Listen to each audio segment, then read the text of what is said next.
Hi guys, John the Firearms Instructor, and welcome back to our channel. Congratulations for making a decision of becoming a better shooter by taking the 30-day accuracy challenge. This is week number 1, and we're going to go through what you need to do this week. Well, the very first thing we need to do is we need to find our weakness. So we're going to take an 8-inch paper plate like I have up here, and we're going to begin to draw out the target to the distance where we do not impact the target very well. As you saw in the first video, my 25 was my hard one. Now further all the way out was the one I had my challenges with.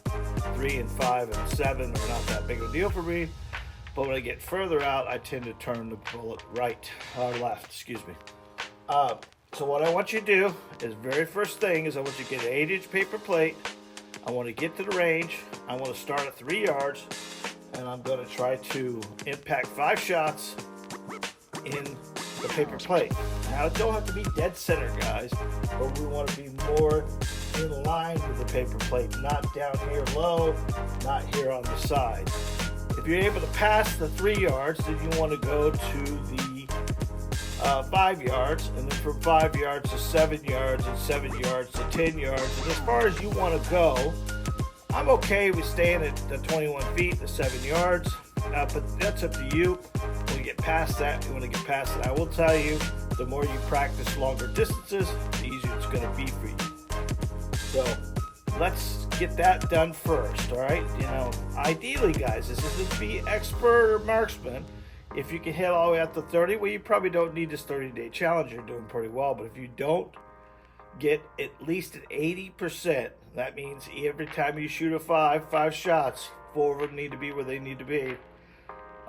Then at that point in time, you want to stick to that spot. So if you shoot at 3 yards and you miss, well, they're all down here in the bottom, and they're not touching the paper plate, they're all the way off the left, then you know you need to start right there at 3 yards. But if you could get past 3 to 5 to 7, just tell us where your weaknesses is. And once we've got our weaknesses, we understand that that's going to be our target that we're going to keep, date it, mark it, and this is our base. And we're going to try to improve our base by the things we're going to tell you in the next 4 weeks. All right, guys, so let's say that you have shot your shots and you now have got it figured out that you are in quadrant C here. This is the easiest way to tell you what you're doing wrong with the gun. Take your paper plate once you've done shooting it and put your 4 quadrants in here, A, B, C, and D. If most students who are right-handed and right-eye dominant will most likely be in the C. If you're right-handed and you're right-eye dominant and you're in B, D, or B, you're over-squeezing with your dominant hand. If you're in A or B, you're aiming more in the center of the target versus thinking about how the bullet flies. The bullet flies not in a straight line, but it flies in an arc. Your barrel is down below the eyesight. So your sights are up here and your barrel is down below, and that causes a lot of shooting high in the target as well. We're going to talk about how to aim a pistol in the next week, but I just kind of want to give you some ideas. The target tells us an awful lot. If you're in this quadrant or in this area, or you're down here below on any of these spots down here, that's most likely a trigger engagement problem. You're going to be pulling the trigger, not pressing the trigger. So this week, we're going to talk about grip and stance, because we have to have a good foundation before we start anything. I don't know how you stood when you did your practice and how you did when you shot your target, whichever way you were doing it. If you're impacting where you need to impact, leave it alone. don't change it. But if you're not hitting exactly where you're aiming, majority of right-handed students are normally in A and C, and once in a while get lucky and get into B and D. If you're left-handed students, it's opposite of that, because what we're doing, guys, mostly is we need to have the weapon over our dominant eye. So when we've got the gun up there, we've got the gun over our nose. No matter you're right-handed or left-handed, you're already shooting a vice, because you got your dominant eye looking through the pistol, and it's going in an aim. So let's talk about stance real quick. And it's very important that we get a balanced stance. And this week we want to talk about grip and stance and get you guys laid out with this thing the best way we can. We'll talk stance first. That's feet shoulder width apart. The more we hit our feet shoulder width apart, not 1 foot back, that's going to elevate our chest a little weird and it's going to cause us to be more awkward. But 1 foot across from another, shoulder width apart, and driving the weapon out towards the target. Now, we want to make sure that we're in an athletic stance of some kind, so we're going to have our feet, we're going to roll our weight to the balls, from our balls to our toes, and kind of have that effect of having my nose over my toes. That's going to give me more control of recoil management. And that recoil management causes a lot of challenges with the guns traveling above and below the horizontal line. If you don't know what the horizontal line is, that's the eye, that's your eyes. That's where the weapon should be.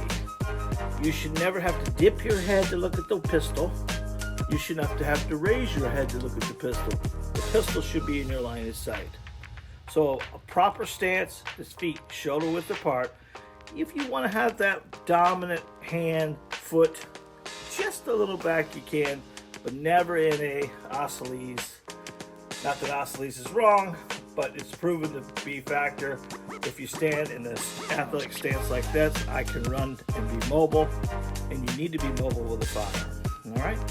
So number one, okay, so the next thing, guys, is we need to make sure that we have a good grip, and the good grip starts with the weapon in your hand. Rubber gun, guys. Rubber gun. No bullets, can't rack it, anything else like that. I'm going to point it at the camera. So let's go ahead and start with our dominant hand. And this is very important. Grip is probably one of those things that cause most of the inaccuracy that happens to a pistol, is you're not getting a proper grip. So we want to be high. This is called a tang right here. So we want to be high on the tang, want to keep our finger off the trigger, and want to wrap our hands. Now, once we've done that, guys, with this hand right here, could shoot the weapon and control it with one hand. But it's better to shoot a pistol with two hands. So that void right here is what we're looking to fill. And we're going to fill that with my hand. And see what I did with my thumb there? I kind of rotated it in and wrapped it in. When I rotate and wrap it in, I'm able to drive the weapon out. And the more I drive the weapon out, the more my wrist locks, and that controls the weapon. Commonly bad grips we see is someone tucking a thumb and putting a hand over top of it like this, and bringing this thumb down.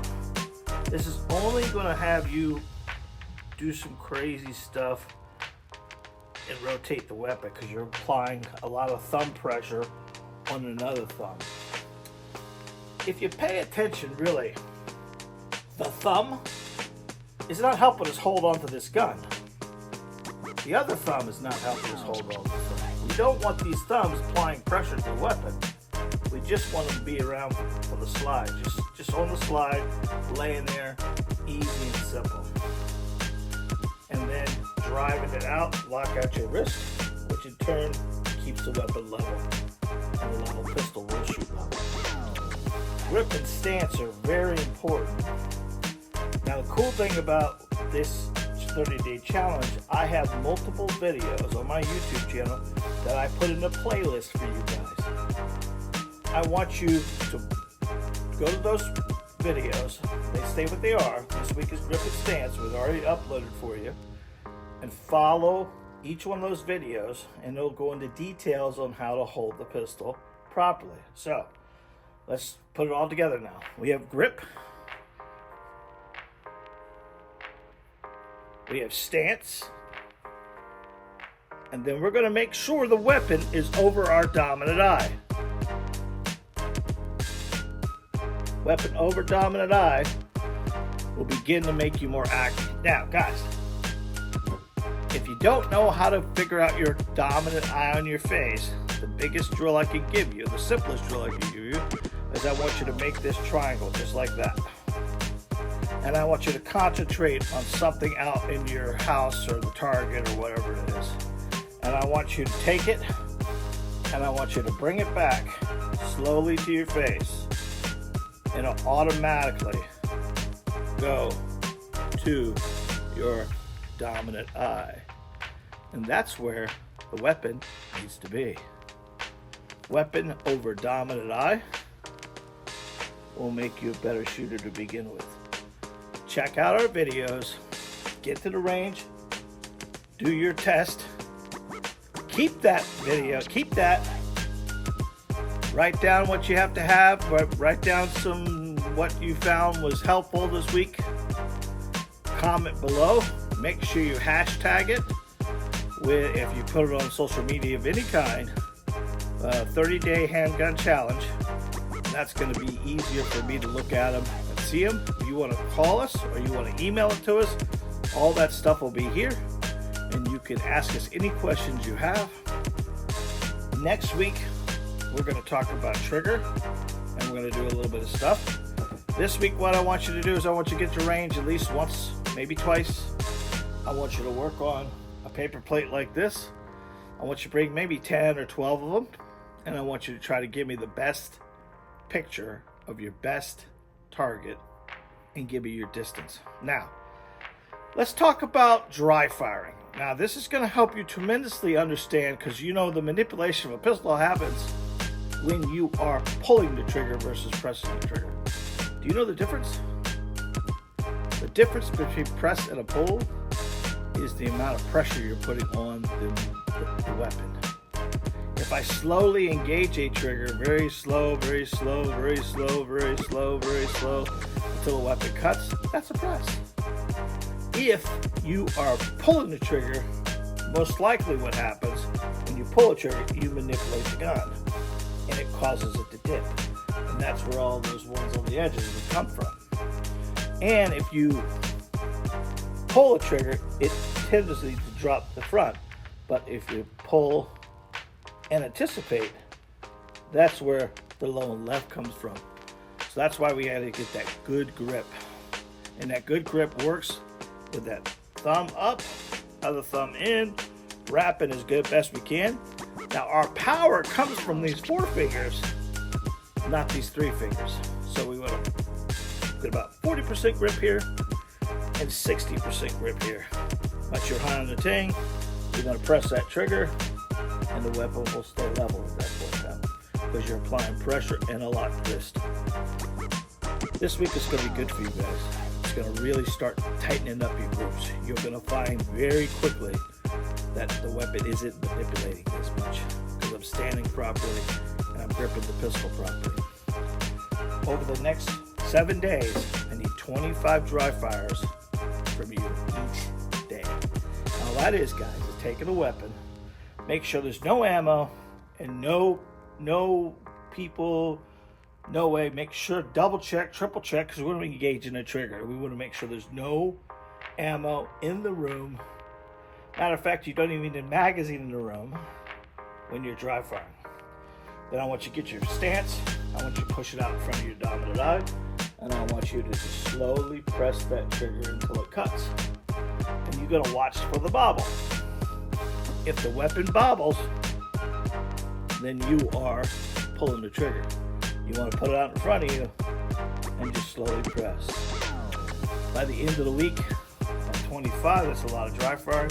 You'll be very surprised how easy it is for your brain, because each and every one of us have a monster inside of us, and that monster is always screaming, "What the hell are you doing?" Because he doesn't know recoil, and every time you touch this pistol, it bangs and it just freaks you out. But once you start touching the gun, it doesn't fire. It's a confusion for the guy upstairs. And it doesn't expect the bang all the time, and it makes it easier for you. I'm so proud of you for taking this 30-day challenge. This is week 1. Get to it, get it done, and become more proficient with the pistol. And then once you get it figured out, your job is to tell a friend or a family member. If you found any value in what we're doing, don't forget to hit the bell icon, the like, and the subscribe button. And every time we upload a video, you'll be the first to know. If you are the first time seeing this video and don't know much about the 30-day challenge, up here, there is the playlist of the video, the YouTube live we've done for you guys, and we set it all up to make you more accurate by July 1st. And get opportunity, get going on as quick as you can. 30 days. Hit the center of the paper plate. I bet you can do it. Well, I know you can do it. I shot mine. There's a video of me shooting mine. Mine were all on there, but they were to the left. And I know what I need to work on. Do you? Let me help you. God bless. Be safe. And remember, you are your first line of defense. I love you guys.